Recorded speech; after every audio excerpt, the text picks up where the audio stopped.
Well, it's that time of year again. I'm going upstate. As I said last year, whenever I go upstate, I always try to rail fan as much as I can out of it, and this year was actually pretty good. Not only did I catch the BNSF office car special train, I also caught a couple of Metro North and Amtrak trains in Poughkeepsie, and I also caught a CSX tanker train in Highland. And sorry about my voice, by the way. I think I'm coming down with a cold. So before going upstate, we're making a quick stop here at Nassau Boulevard to catch the BNSF office car special train from Topeka, Kansas to Garden City. I got my tripod here and the T3i, which is going to take some good photos. I've heard the consist is 158, 167, 163, and then 150 is going to be on the end. So yeah, I know 158 has a nice K5LA. Hopefully it's nose out. So yeah, let's see how this goes. If you just watch that clip and wonder, what the heck does he mean? Well, I'll explain this thing in full depth. This is the Ryder Cup. It's a biennial golf tournament between the United States and Europe that occurs every other year. This is BNSF, a Class 1 railroad company in the United States. They love golf and have traveled all over the country in a private office car special train that's owned by BNSF. In June of 2025, BNSF decides that they're going to send a 16-car office car special train from Topeka, Kansas to Garden City, New York to be there for the Ryder Cup. Now, this would be the first time in history that an office car special train would venture onto Long Island. I had found out about this via random railroad.net archive while I was in Asbury Park a month ago. BNSF was leasing the tracks in Garden City from September 21st to September 29th of 2025. They were planning to park the train on the Garden Mitchell Secondary between Clinton Road and Quinton Boulevard. And just like that, the train was set out from Topeka, Kansas.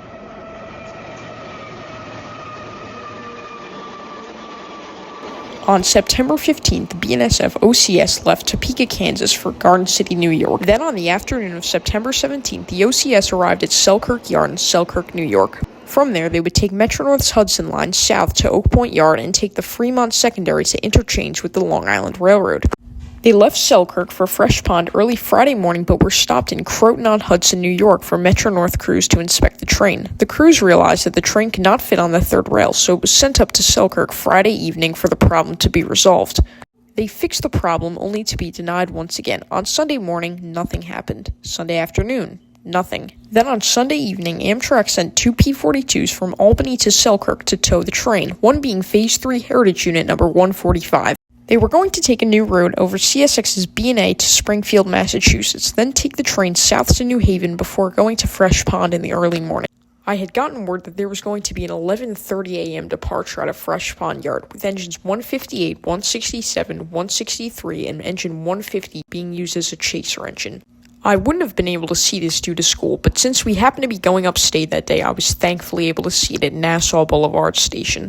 It just so happened that this was during UN Week, where a lot of the presidential leaders from all around the world were coming to New York to discuss things. While at Nassau Boulevard Station, two of these planes went over, being a Korean presidential 747 as well as a French presidential A330. These were some awesome catches up in the sky, but none of these catches could compare to what I was just about to see. I decided to switch platforms last second as I'd heard about a track change to avoid going over too many switches. This was overall a pretty great consist. This was actually engine 167, which is the second engine on this consist's third run after being in the deadline for over a year. It's also great to see 158 leading nose out. And man, that K5LA is something.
Engine 150 was sent out behind it as a chaser engine to inspect the third rail for any damage caused by office cars.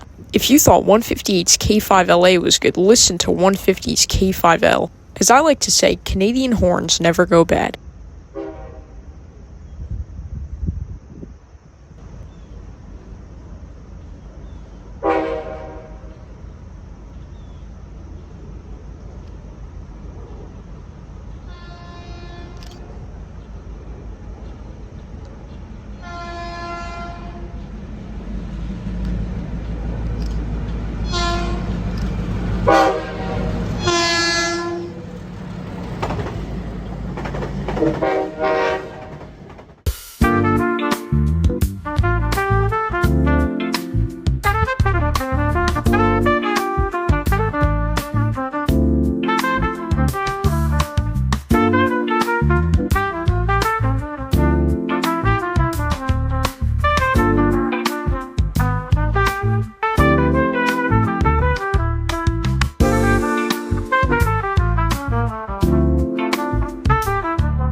Like every year, I returned to walk over the Hudson to see if the caboose was finally painted. This is so much better than the primer stage that I saw when we were last here in April.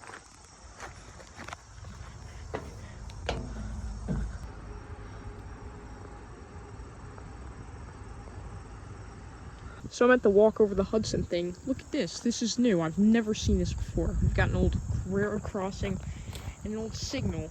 I guess this was likely used on the line.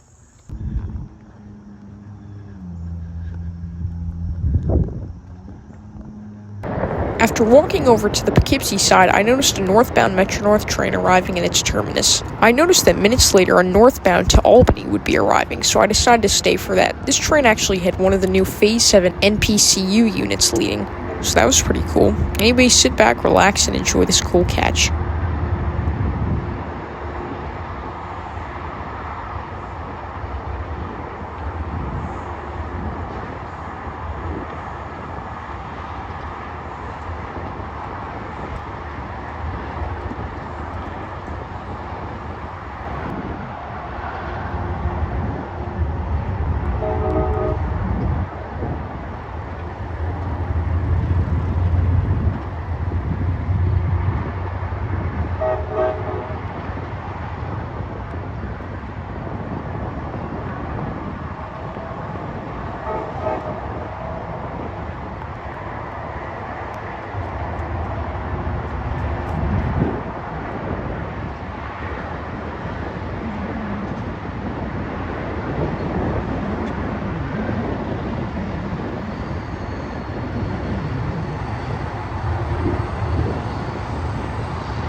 A minute later, I was walking back over to the other side of the river when I noticed that another train was headed south. This one also had another NPCU unit.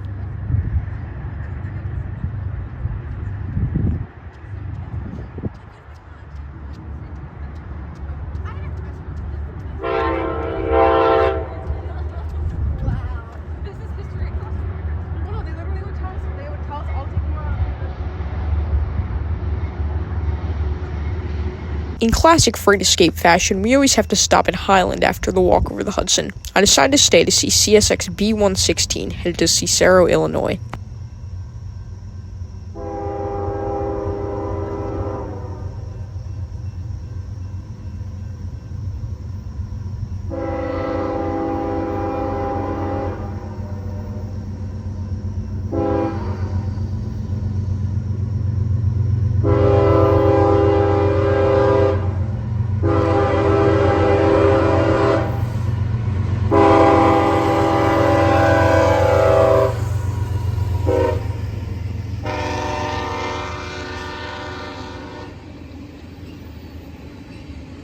I know trains with the same types of cars can be boring, so here are the 3 camera shots that I took while I was here, the third one being my favorite.